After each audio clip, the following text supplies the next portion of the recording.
Olá, bom dia, louvado seja nosso Senhor Jesus Cristo. Vamos rezar um pouquinho? Em nome do Pai, do Filho e do Espírito Santo. Amém. Vinde, Espírito Santo, vinde por meio da intercessão do Imaculado Coração de Maria, vossa amadíssima esposa. Ave Maria, cheia de graça, o Senhor é convosco. Bendita sois vós entre as mulheres, bendito é o fruto do vosso ventre, Jesus. Santa Maria, Mãe de Deus, rogai por nós, pecadores, agora e na hora de nossa morte. Amém.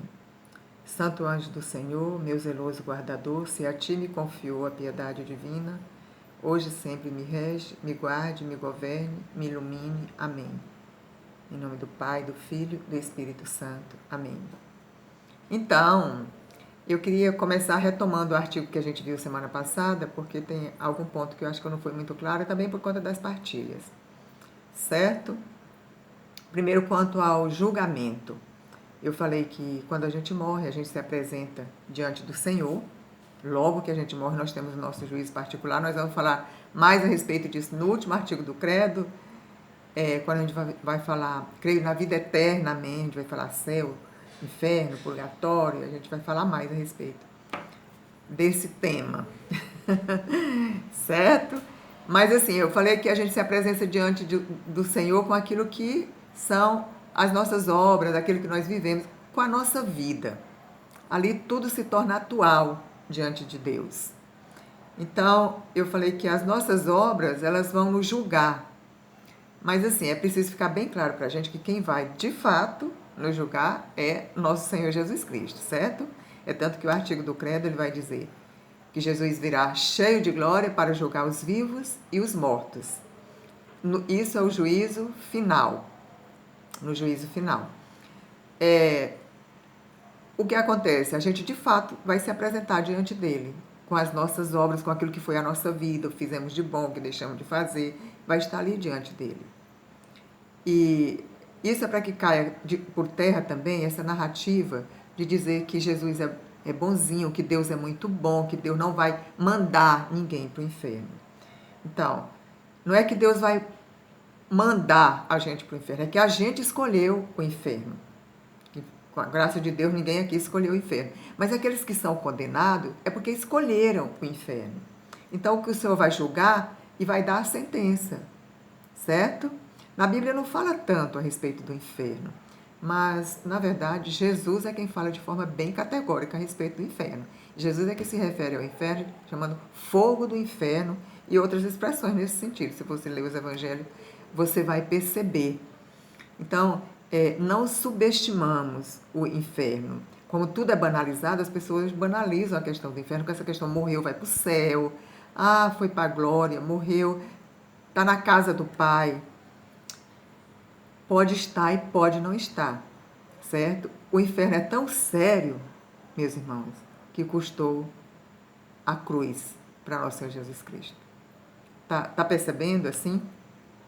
Então, Jesus vai nos julgar com base naquilo que vai ser as nossas obras. Não é Ele que vai nos mandar para o inferno, mas Ele vai nos sentenciar diante daquilo que a gente escolheu. Quer dizer, sou eu mesmo que me desqualifico. Ele conquistou para mim a salvação, está aqui a salvação.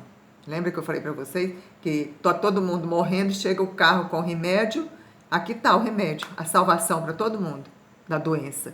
Mas aí tem aqueles que não vão lá buscar o remédio. Então, muitas pessoas, infelizmente, não se abrem a essa graça, que é a nossa salvação. Outro ponto é que muitas pessoas têm muito medo da morte, né? Eu achei muito importante, é muito interessante a gente falar sobre esse tema. Muitas pessoas não gostam de falar. Daí eu andei falando assim para uns, é melhor a gente começar a pensar mais na eternidade, porque para nós cristãos, eu costumo dizer assim, que no nosso caso, a nossa fé é tão linda que na pior das hipóteses, nós temos a esperança do céu. Isso é algo que surgiu assim no meu coração e eu costumo falar muito isso mesmo. Porque comecemos a sonhar com o paraíso, gente. Né? Eu também já tive muito medo da morte, eu já tive experiências assim muito fortes, né? Tipo assim, próximas da morte. E até abrindo parênteses para dizer assim, não sei se muitos de vocês aqui já tiveram experiências com a perda, né, de alguém. Esses dias, dois irmãos nossos aqui do grupo, da nossa catequese, perderam. A Cassandra perdeu a sogra, o Renan perdeu a vozinha, que a gente possa orar por eles, né? Então, cada vez que a gente perde alguém, é uma oportunidade para a gente pensar a respeito da morte. A igreja nos orienta muito isso, para a gente pensar a respeito da nossa morte, porque a gente vive tão envolvido aqui, a gente vive tão distraído, e a gente acha que a morte vai chegar para uma pessoa, para outra, mas para a gente ainda não. E agora com essa pandemia, muitas pessoas se sentem mais vulneráveis. Então é Deus chamando a atenção de muitos de nós para nos voltarmos mais para Ele. Eu vou falar um pouquinho para vocês assim como que eu venci esse medo da morte. Um testemunho meu.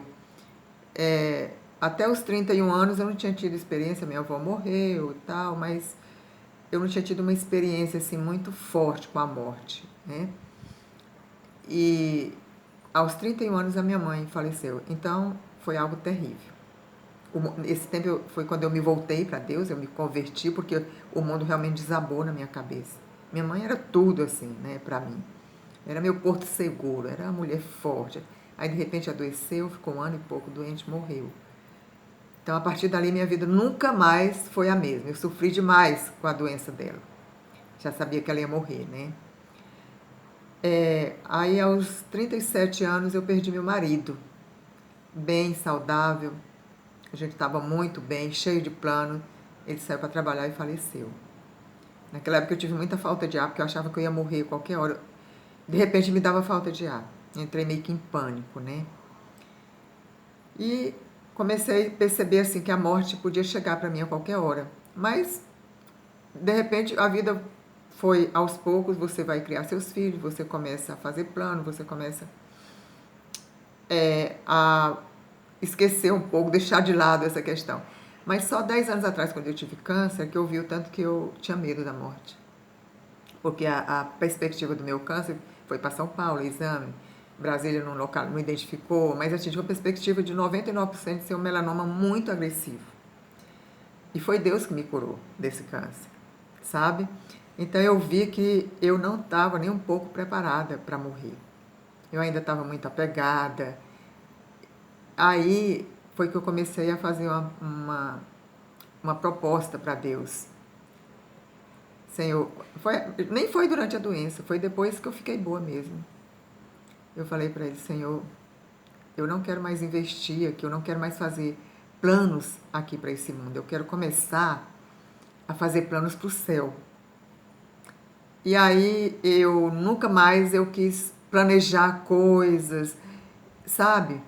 Não é que eu viva com medo de morrer amanhã. Não. E aí eu fui vencendo esse medo. Eu comecei a me interessar mais pelas coisas do céu.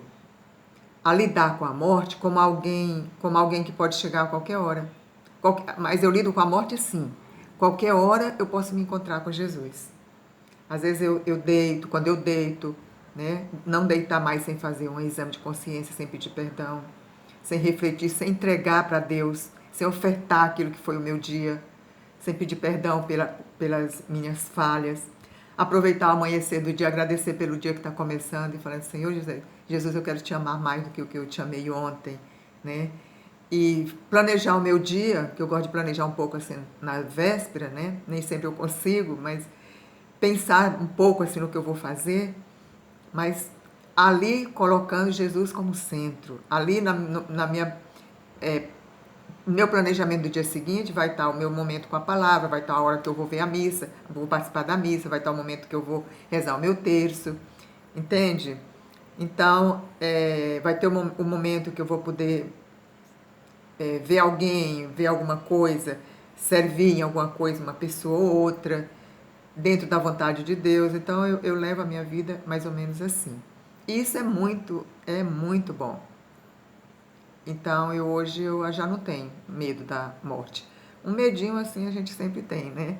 Mas eu encaro a morte nessa perspectiva de que eu vou encontrar com Jesus. Então, o fato de amá-lo, de ter um relacionamento com ele, gente, porque Jesus ele quer ser íntimo nosso, ele quer fazer parte da minha vida.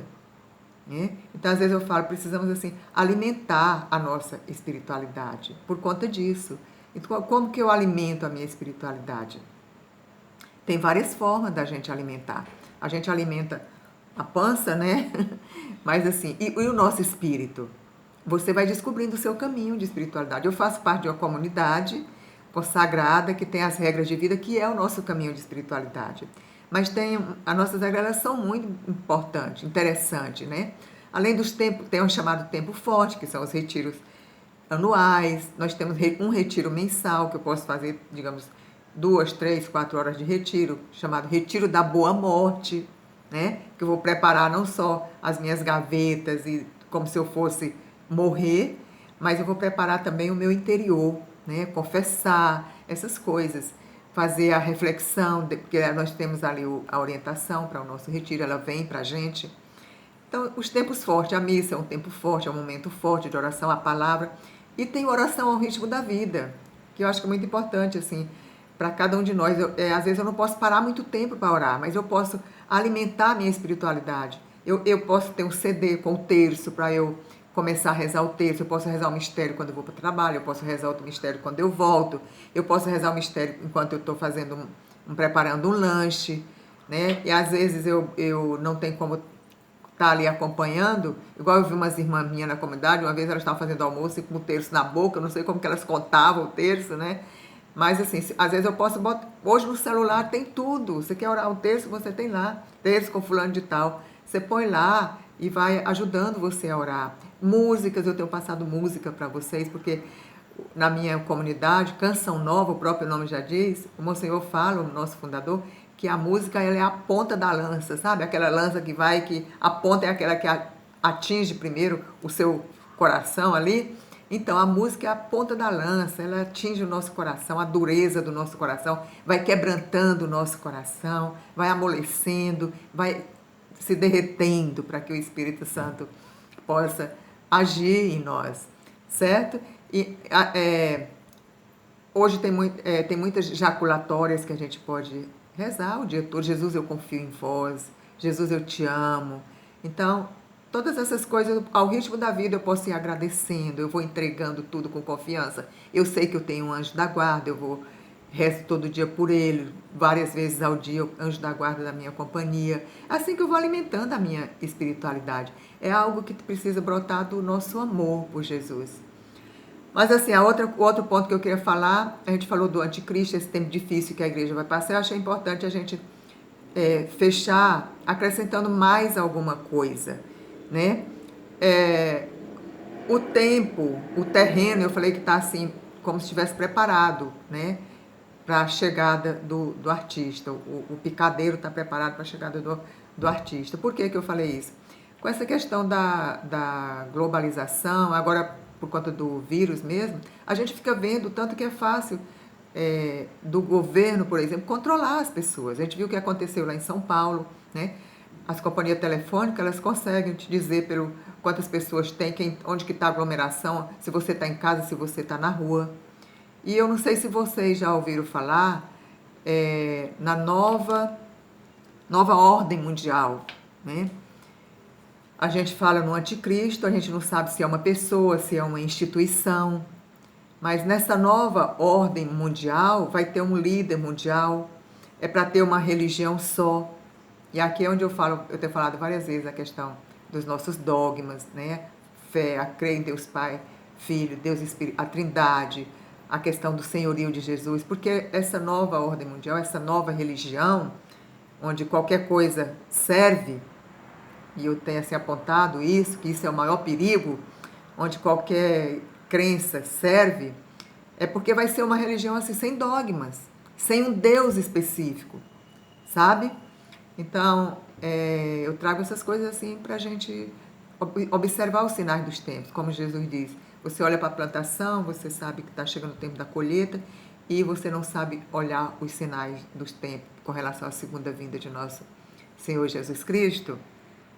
E esse anticristo, ou sendo uma pessoa, ou sendo uma instituição, ele vai ter um governo só, é um governo mundial. E hoje já existem grandes organizações aí a nível mundial que já têm assim, um poder, que já exercem um poder muito grande sobre a humanidade. A gente conhece, por exemplo, a ONU, e são coisas assim boas, a Organização das Nações Unidas, né? pela paz, tal. A própria OMS agora, que a gente está chamando de Desorganização Mundial da Saúde, né, por conta de informações equivocadas, né? Mas assim, vai alguém se posicionar contra a OMS, né? Então já exerce assim esse poder mundial, já é uma organização mundial. Então esse anticristo já tem assim, por conta da tecnologia, né?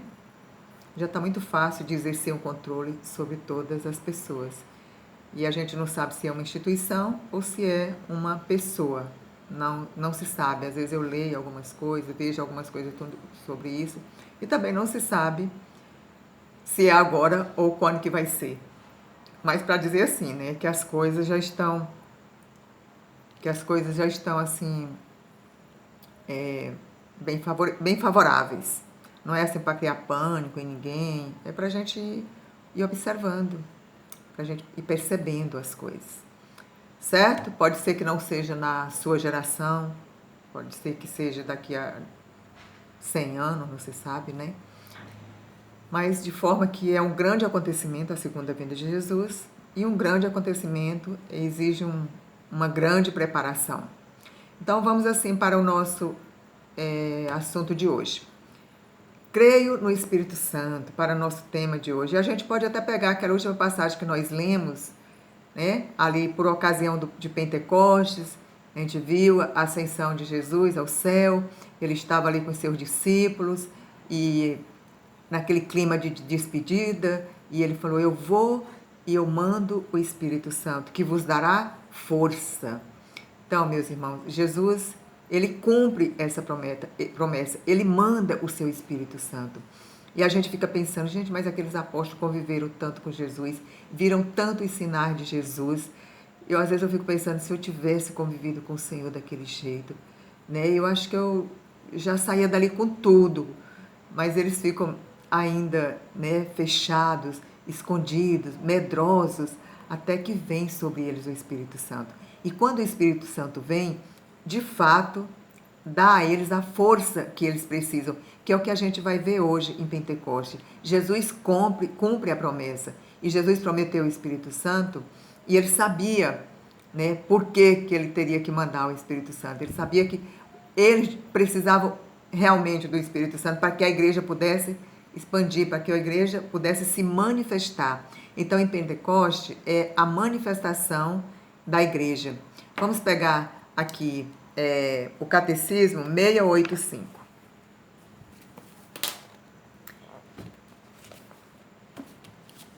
Certo?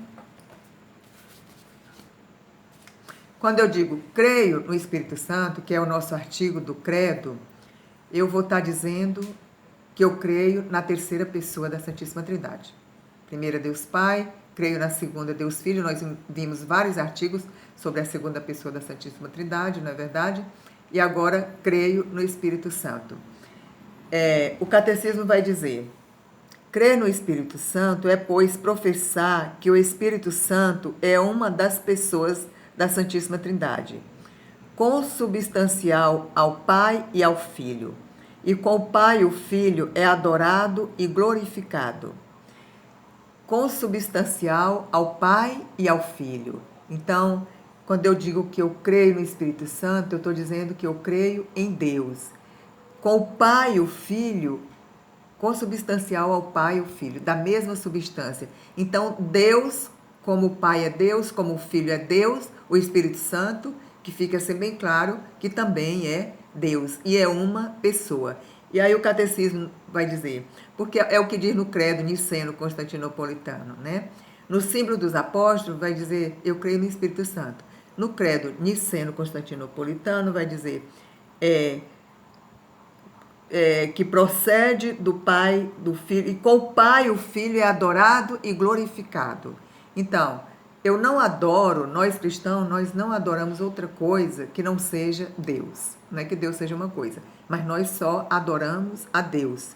Pode até ser que algum evangélico já tenha dito para você, mas vocês adoram imagem, vocês adoram Nossa Senhora, Vocês adoram o santo? E aí, o que você responde para ele? Porque nós não adoramos Nossa Senhora. Nós veneramos Nossa Senhora. É bem diferente. Adorar mesmo, nós só adoramos a Deus, Pai, Filho e Espírito Santo. Adorar é você se prostrar, se entregar, se render a Deus. Eu te entrego, que o Senhor toma conta do todo o meu ser. Essa postura de criatura diante do Criador, né? E venerar já é diferente. Venerar já é honrar, já é render graças, respeitar, reverenciar. Então, que culpa temos nós se o próprio anjo chama Nossa Senhora de cheia de graça, né? E se lá na Bíblia também vai falar de Isabel, que chama Nossa Senhora de bem-aventurada, né? Então, é bíblico isso. A mãe de Jesus, nós já vimos que pelos méritos de nosso Senhor Jesus Cristo, é a bem-aventurada, é a cheia de graça, é aquela que está no céu junto com o seu Filho intercedendo por nós. Nós não podemos duvidar disso de jeito nenhum, porque isso é uma grande verdade. Nossa Senhora continua lutando, intercedendo pela salvação de seus filhos, pela sua igreja. Então, nós reverenciamos, nós amamos, nós honramos Nossa Senhora, nós amamos Nossa Senhora, nós não adoramos Nossa Senhora, mas o Espírito Santo é Deus e nós adoramos. Com o Pai, o Filho é adorado e glorificado.